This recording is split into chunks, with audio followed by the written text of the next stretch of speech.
Welcome to Ireland's investor presentation for the second quarter, where we'll look at what has changed in the global economy this year and how that may affect Ireland as the year goes on. The global backdrop has changed a bit since our last presentation earlier this year. The main point is that the US Federal Reserve has no longer plans to raise interest rates this year.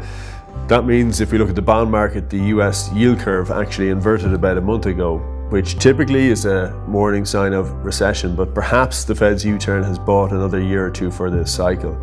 So when we're looking at parallels from the past, looking at maybe the 1998 to 2000 period, or maybe 1965 to 1969, so a long time ago.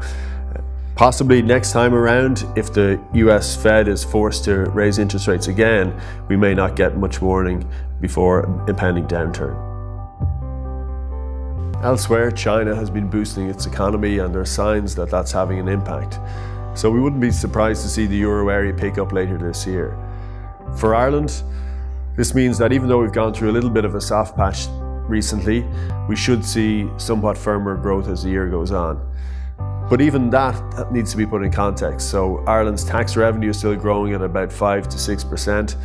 And our PMI indicators at 54 or 55 are still a number of percentage points above the euro area level. Also, of course, the ECB is likely to stay on hold with interest rates, and that has already benefited Ireland's bond market. The one caveat is that the Brexit situation is still far from resolved. We recently released a paper outlining Ireland's financial cycle. There are three main takeaways from that paper. The first is to say that Ireland's financial cycle has probably dominated the traditional economic cycle since about the turn of the century.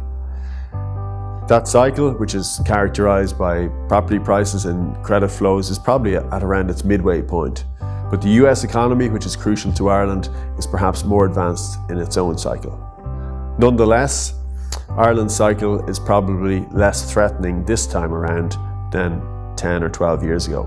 That is because credit flows, capital flows into Ireland have been financed from abroad and from non-bank institutions rather than Irish domestic banks. You'll find this paper on our website along with lots more information on the Irish economy.